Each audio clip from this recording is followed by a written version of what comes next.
Interesting. Let's talk about Yuji Naka. Yuji Naka has not had the best couple of years. I mean, if you don't know who he is, he's the one behind a lot of iconic games in the Sega library. For instance, Sonic, of course, and like Nights into Dreams. But he's known for the most iconic game of the for this decade. Actually, did it come out last year? Yeah, we'll say, yeah, it's for this decade so far. As one of the worst review games, worst developed games. A studio that was created under Square Enix, and it got shut down due to this name. Mm-hmm. And the fact that the CEO is named by the game that they created. That is Balan Wonderworld.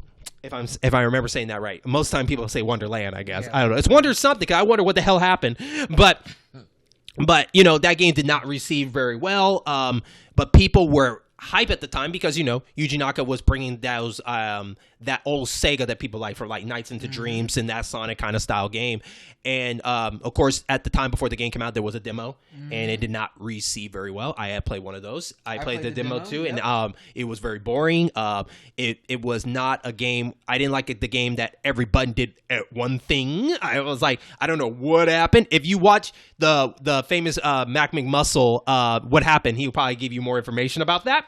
Like when you played the demo, it just felt like, okay, I'm playing this on my PlayStation 4, but it feels like this is a PlayStation 2 game. Mm-hmm. Like the mechanics of it, just how it like ran, it just wasn't fun. It didn't feel modern.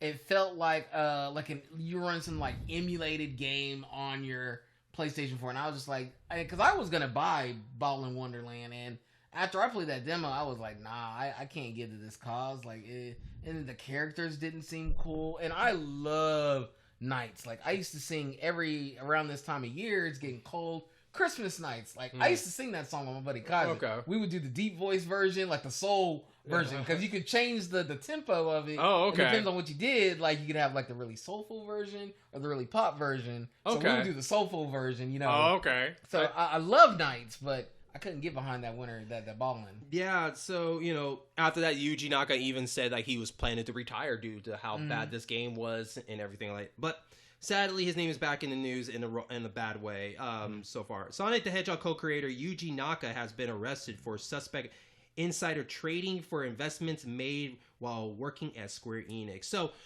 for more details about it, what does that mean? So, inside trading is the buying and selling of stocks with non-public information, usually with intentions to make money, is illegal in Japan. Oh, illegal almost everywhere. Well, now we know that. So, but it's reported by IGN Japan that Naka was arrested by Special Investigation Department of Tokyo District Public Prosecutor Office alongside two other former Square Enix employees.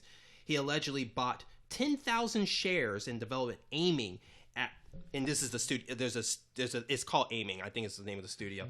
At the value of around $20,000 ahead of announcing the Dragon Age TAC mobile phone game in partnership with Square Enix. The other employees arrested, it doesn't matter about them. Allegedly purchased a combined of total 162,000 shares at the value around $337,250.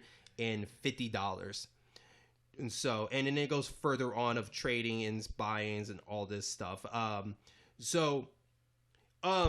Yeah, that's not good. That's not good. Do you think maybe he thought he was going to stay longer at Square Enix before that happened? Probably and he would have got away with it? I think greed is just one of those things where it's like, he already had one failed project. He probably was losing a lot of capital, a lot of street cred, and he was just trying to gather more resources, maybe even to fund another project. We don't know.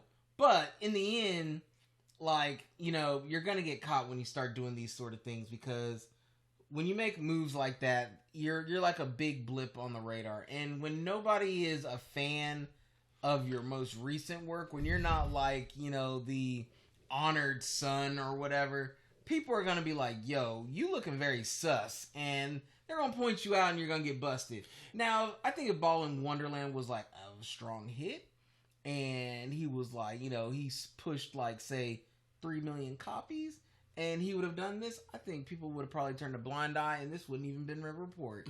I think too his name is a thing because like if he was like just a programmer somewhere and he put in the vest, maybe he could have got that person could have got away with it. Yeah, but it's Yuji Naka. I mean, yeah, and when you're down and you were once like this big name in industry, people love to drag big names through the mud. You know, he still has a big enough name in the video game industry to drag through the mud, and it matters, Yeah, and it is interesting because like